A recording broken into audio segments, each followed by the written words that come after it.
Good morning, and thanks for joining us. Today, I'll begin with a progress report, then I'll turn to the doctors. We're making important progress in our fight against the virus across three fronts: vaccinations, testing, and ensuring our response is equitable and reaches the hardest hit communities and those most at risk. On vaccinations, our program for kids ages 5 through 11 is hitting full strength this week, with 20,000 trusted and convenient locations coming online. This includes pediatricians and family doctors' offices, pharmacies, children's hospitals, community health centers, rural health clinics, and school-based clinics. While our program is just fully up and running this week, by the end of the day today, we estimate that over 900,000 kids ages 5 through 11 will have already gotten their first shot. And through pharmacies alone, 700,000 additional appointments are already on the calendar at local pharmacies. Parents and families across the country are breathing giant sighs of relief, and we are just getting started. We will continue to work with governors, local leaders, healthcare providers, and others to build on this progress. Minnesota has stood up more than 1,100 locations for parents to get their kids vaccinated, including at the Mall of America, which is the biggest mall in the country and now home to a site that can vaccinate 1,500 kids a day.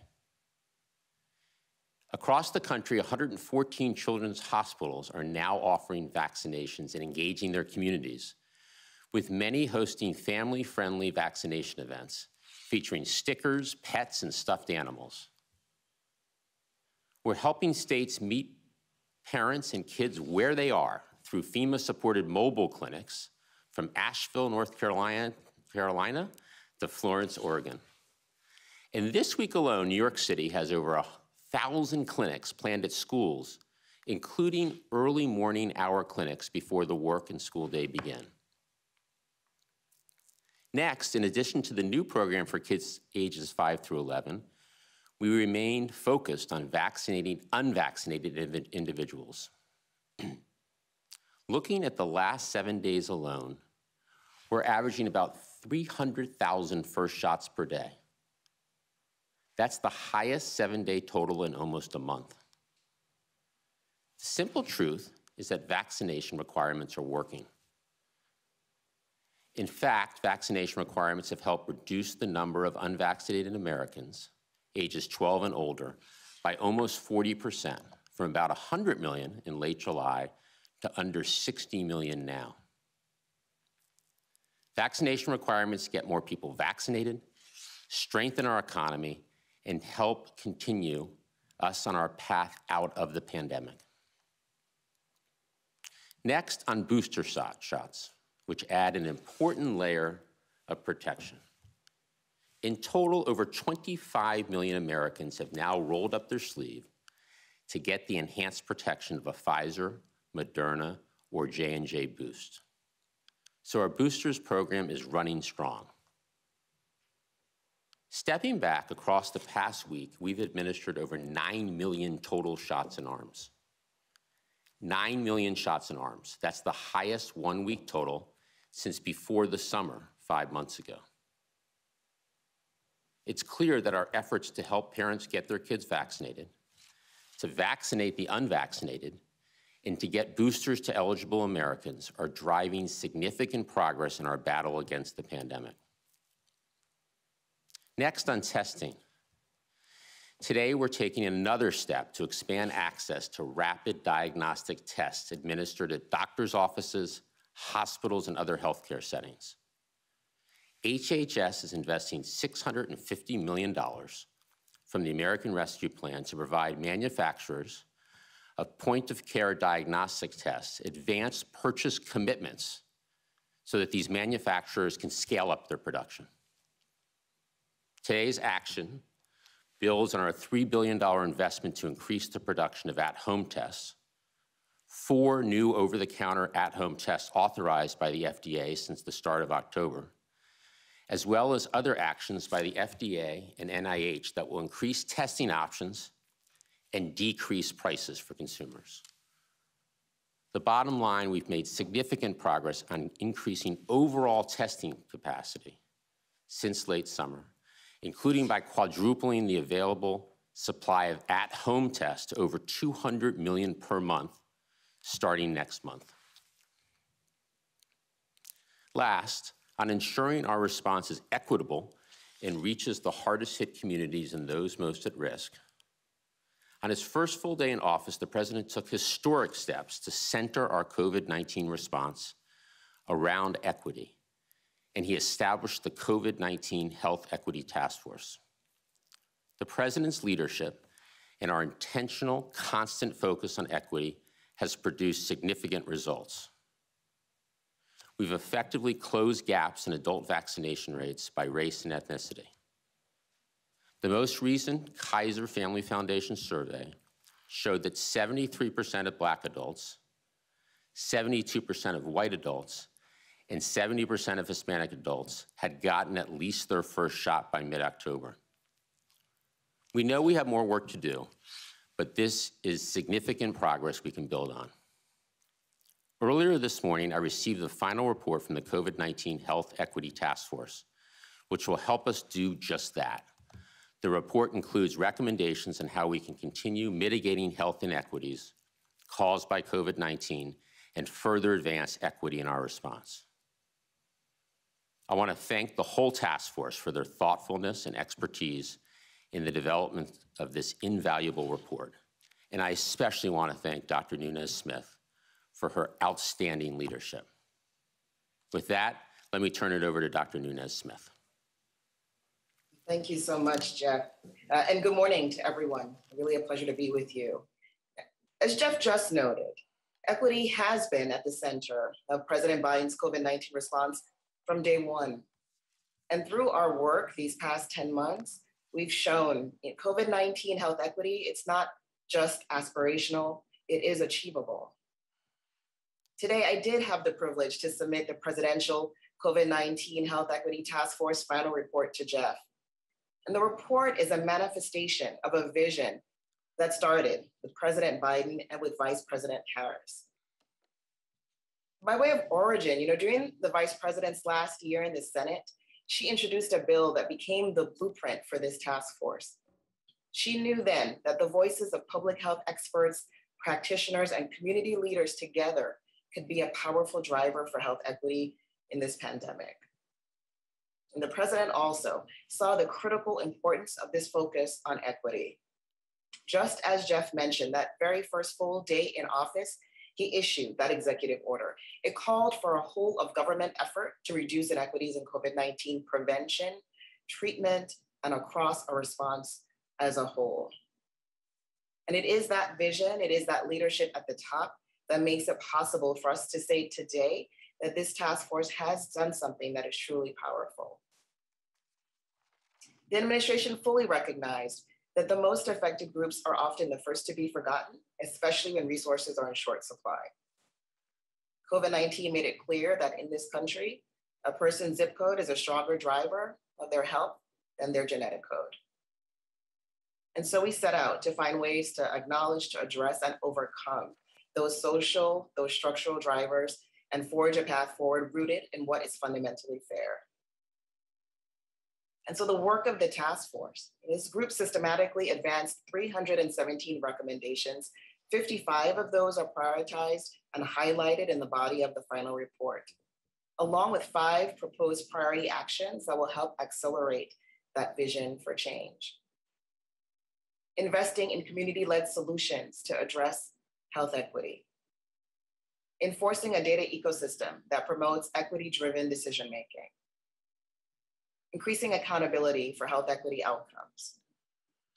Investing in a representative healthcare workforce and increasing equitable access to quality healthcare for everyone.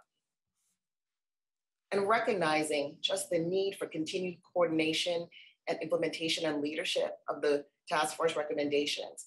The 5th priority action area is that work continue from an equity infrastructure within the White House.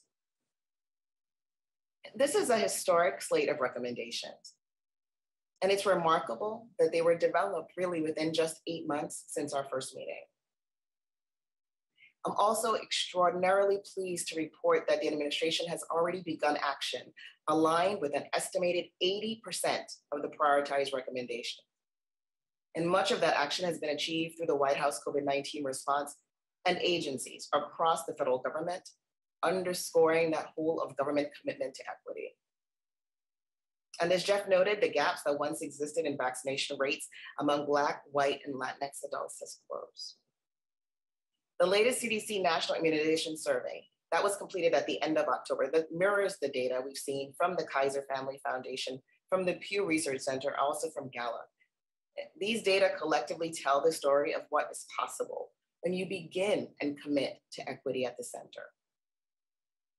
This progress, it was made possible because we called on all of society to join us, and they did. This is the reflection of the work of partners and communities across the country, ensuring access, confronting misinformation, prioritizing vaccination uptake. Every step of the way, meeting people where they are, leveraging existing resources, utilizing the resources we provided, from tax credits to grants to the vaccine itself. And so to push us further, I'm pleased to announce today that the US Department of Health and Human Services will invest $785 million in American Rescue Plan funding. Those funds will support community-based organizations that are continuing to build vaccine confidence across communities of color, rural areas, and low-income populations.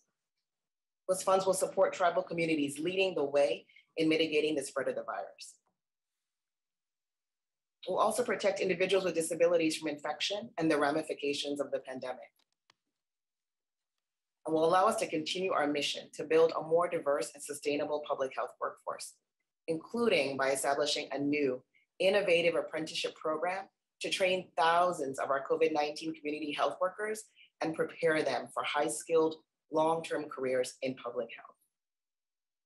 Today's funding announcements are directly responsive to the task force's recommendations. And they also build on the historic investments we've already awarded for equity-focused programs and initiatives over the past 10 months. Advancing equity requires full participation by each one of us. And I too want to extend my deep appreciation to the remarkable task force members. That includes the 12 members appointed by the president for the contributions they made to their communities, as well as the 8 federal ex officio members designated to represent their agencies across the federal government. And it takes an entire team to support a presidential task force. And so thank you to the federal staff team who worked tirelessly to elevate our vision, and to the CDC Foundation for its support. And lastly, I want to extend my heartfelt appreciation to the more than 100 subject matter experts who joined us, the countless number of stakeholders who provided public comment, attended listening sessions, and briefed us. We could not have walked this journey without you. Achieving health equity, it is mission critical for the Biden-Harris administration, and not simply because it's the right thing to do. There is absolutely no way forward. There's no credible path to a new normal without it. Our nation has begun the hard work to recalibrate. We must stay the course. We must accelerate the health equity journey. So as I close, I want to personally thank President Biden and Vice President Harris for the opportunity to lead this historic task force. It has been an honor. It has been a privilege to serve in that role. And with that, I'll turn it over to you, Dr. Woods. Thank you, Dr. Nunes-Smith, and good morning, everyone. I want to start with the data and provide you a closer look at the current state of the pandemic. The current 7-day daily average of cases is hovering at about 73,300 cases per day. The 7-day average of hospital admissions is about 5,000 per day, also relatively stable from the previous week. And 7-day average daily deaths are about 1,000 per day, which is a decrease of about 11% from the previous week. Last week, following ACIP's unanimous vote, I endorsed their strong recommendation that children 5 to 11 years old should be vaccinated with the Pfizer Pediatric COVID-19 vaccine. This committee is comprised of medical and public health experts from across the country, including pediatricians, professors, researchers, and chief medical officers. As experts in their respective fields, they have collectively provided scientific guidance and trusted counsel throughout this pandemic. The committee members are also parents and grandparents who, after their vote, powerfully shared their personal excitement to vaccinate their own children and grandchildren, offering protection to those they love most. The voting members of the committee and I agree that the available safety, immunogenicity, and efficacy data support getting our children vaccinated. This recommendation was further recognized and supported by the American Academy of Pediatrics and the American Medical Association. Over the past week, I've been so encouraged by the stories and precious photos I have received personally and seen in the media of children getting vaccinated.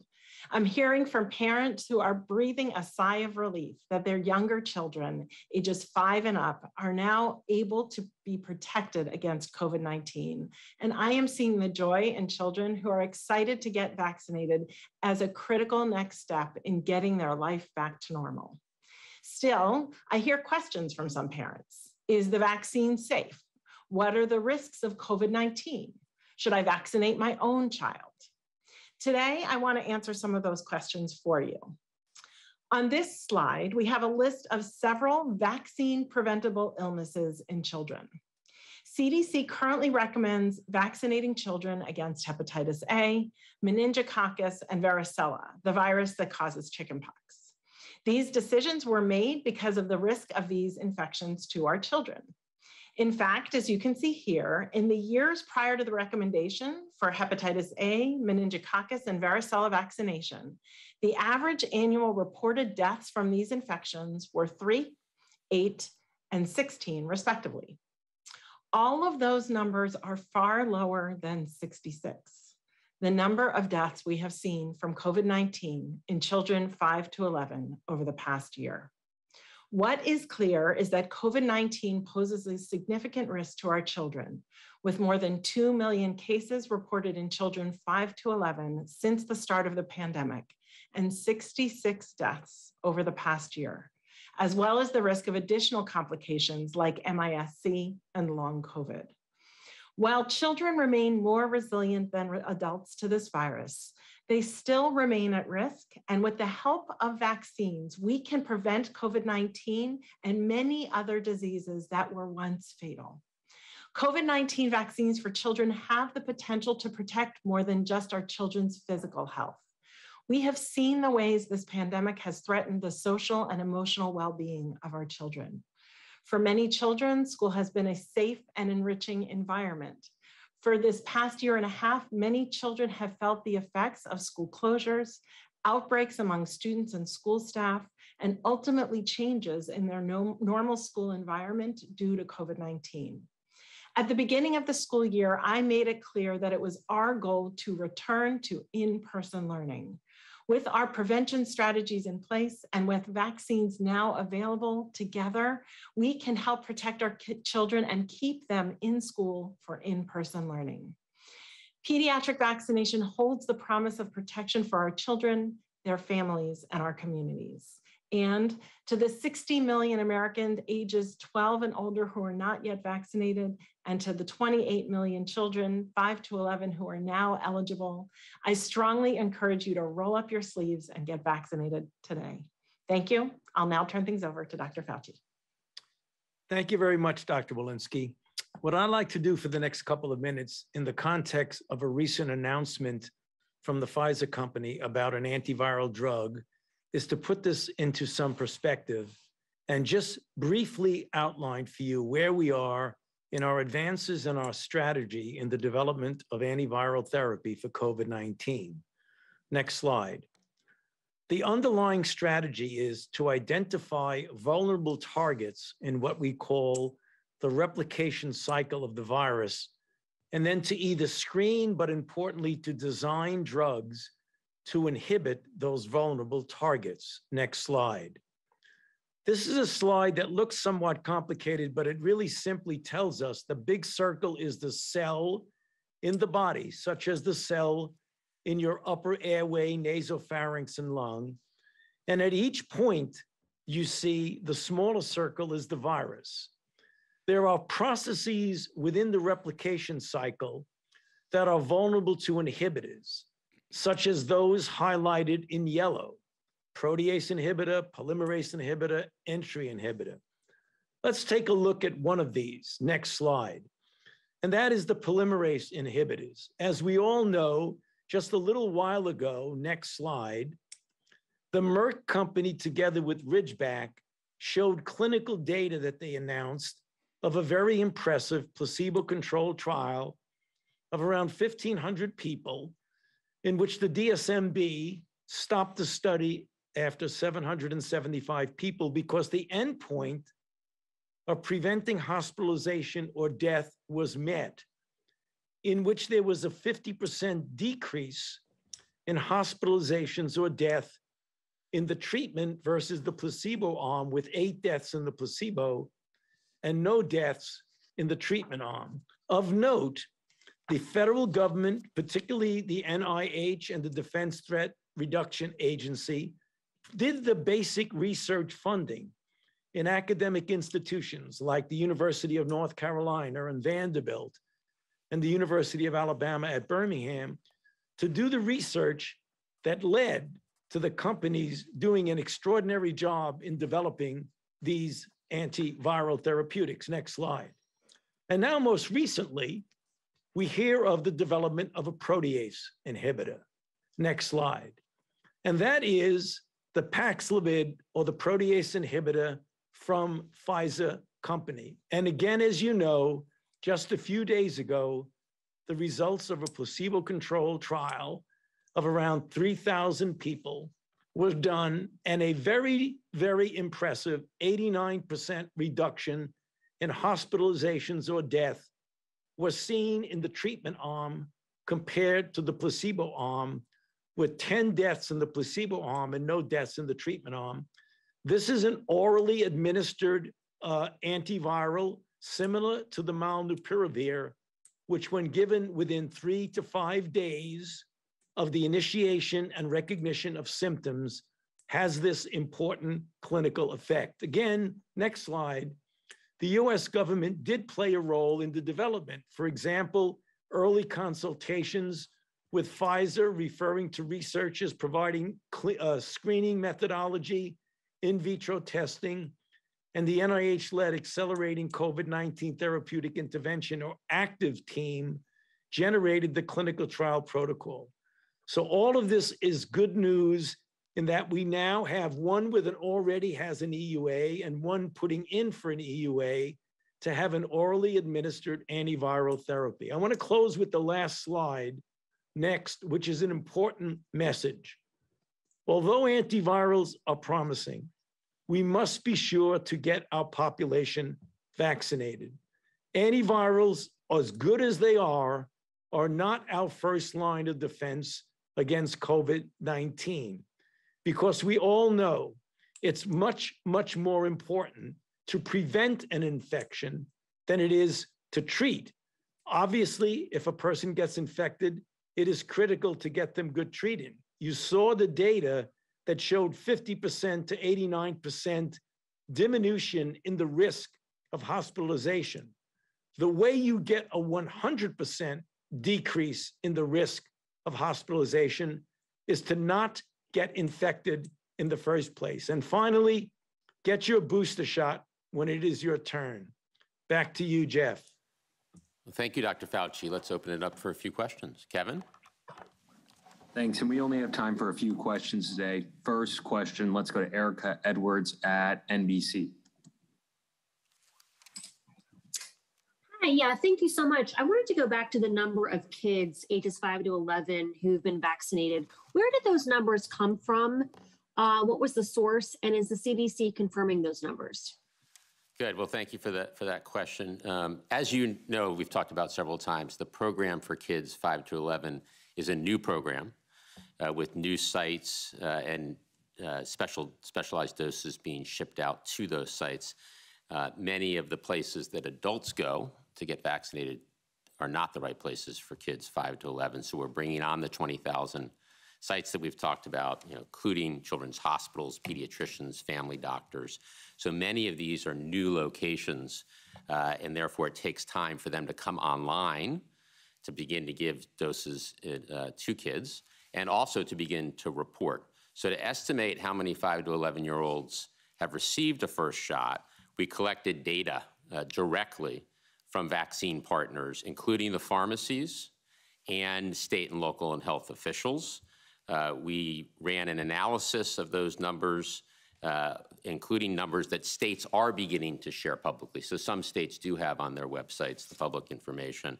And based on the analysis and based on the gathering of all these data points, we estimate conservatively that at least 900,000 children aged 5 to 11 have received at least their first dose. Our goal clearly is to vaccinate as many kids as possible. This is the very beginning of the program. The program is just getting up to full strength, as we've talked about this week. So we expect more and more kids to get vaccinated across time, and 900,000 shots in arms by the end of the day is a good start. Next question, please. Let's go to Zeke Miller, AP. Thanks for doing this. Also on kid vaccinations, I was hoping you can speak to the expected pace. What is the capacity right now for how many shots you can inject into the arms of those 5 to 11-year-olds? And do you expect that 900,000 in a week pace to accelerate? Or is that what we should be expecting from here through to that population of 28 million is vaccinated? So Zeke, I would not think of 900,000 as the pace for a week, because it's really just the last couple of days where the doses have arrived and the 20,000 sites have stood up. So I think it's a pace that is much more than 900,000 on a weekly basis. Daily, as we talk to states and their teams and talk to the pharmacies, more and more sites are opening, like the Mall of America site that I mentioned that has the capacity to vaccinate 1,500 kids a day, the mobile clinics that are being deployed across the country. So the pace will be increasing across the next several days and across the next couple of weeks. So I think we have, as we've talked about, plenty of supply for all 28 million kids between the ages of 5 and 11. We have 20,000 sites that are now stood up, with more coming online. So we expect the pace to continue to accelerate across the coming days and weeks. Next question, please.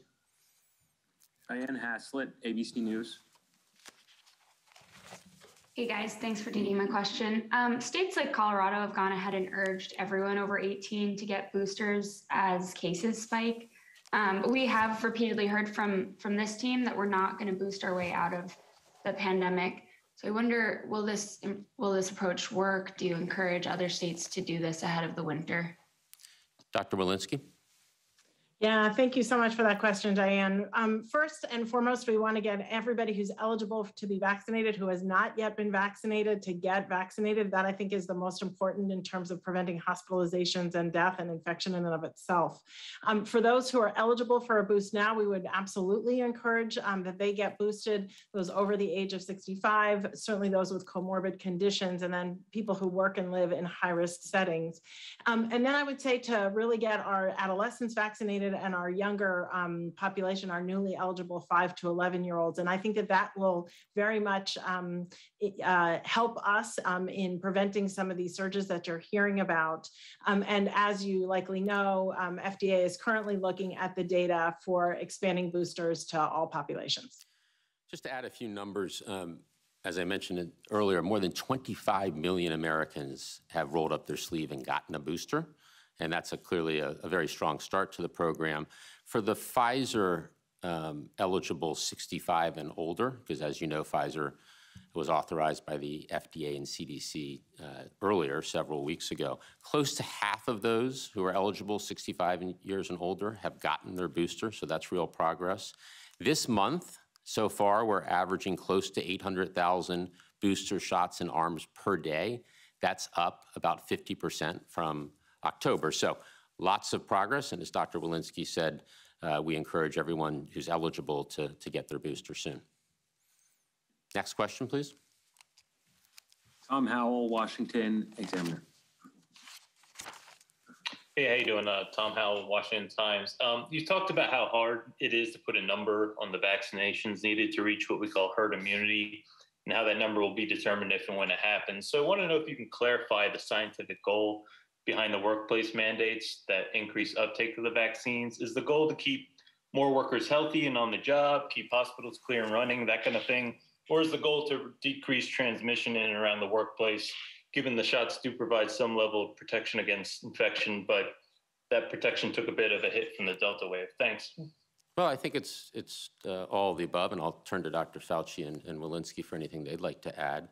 The COVID has had a real impact on the workplace. There's been a significant increase in absenteeism, sick days, people getting infected at work. There are many people who are not in the labor force because of COVID, childcare needs or health concerns.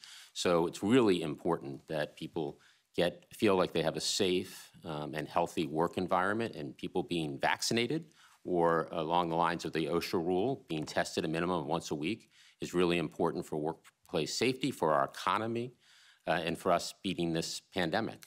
Dr. Fauci, Dr. Walensky, anything to add there? Yes, as Jeff said, it truly is all of the above. Obviously, we want to keep people out of the hospitals and prevent them from going on to the severe outcome of death, but you're also going to diminish infections in individuals. Obviously, no vaccine is 100% protective against infection, but you do go a long way. But as we've all said, the biggest disruption of the workplace is when people get COVID. And that's the reason why we want to do everything we can to keep the workplace flow at its normal level by preventing disease. And it's for that reason why it's so important to get the workers as well as everybody else vaccinated. But the bottom line is it is all of the above that we're trying to do. Last question. Last question. Let's go to Cheryl Stolberg at New York Times. Thanks for doing this call. I have a couple of questions. First, the president set out a goal of having 70% of adults get at least one shot before July 4th. So I'm wondering, do you have a specific goal for kids and a time frame by which you would like to get a certain percentage of the 28 million vaccinated? And also, when will the CDC have actual numbers to report? That's one question. And then separately, we haven't heard that much about variants, and I'm just wondering what variants are on the horizon or what concerns you going into the winter. Why don't we start, Dr. Fauci, with the variant question, then we'll come back to the kids. Well, Cheryl, right now, the Delta variant still overwhelmingly dominates the isolates in our country with greater than 99% of them. We always keep our eye out for any variant that's out there to determine whether or not it is overtaking in prevalence or not. And when we do get a new variant, we always do studies to see whether or not they evade or not monoclonal antibodies or convalescent plasma or the antibodies that are induced by vaccines. But right now, our problem is the Delta variant, without a doubt, as well as the fact that we are very alert in looking out for the emergence of other variants. On kids, I want to emphasize again that we have plenty of supply for all 28 million kids, ages 5 to 11. Now we are with 20,000 sites, trusted sites that parents and kids are used to going to and feel comfortable. There's lots of locations, and appointments can be scheduled at many of these locations. Also, locations are open for walk-up in many locations. So I think we are set up to continue to vaccinate more and more kids ages 5 to 11. We're off to a very strong start with 900,000 kids already having received their first shot, 700,000 appointments already scheduled at local pharmacies alone. We just want to make sure that we answer any questions, continue to answer questions that parents or kids might have about the vaccines and get as many kids vaccinated as soon as possible at these convenient locations. Dr. Walensky, on the data question. Yeah, I don't have much to add there. As you noted, with new places coming online, there is a bit of a data delay in terms of getting those data to us, and we're working actively with the states to have those come in, and with our pharmacy partners and with our pediatric and children's hospital partners. I want to thank everybody for today's briefing and look forward to the next one. Thank you.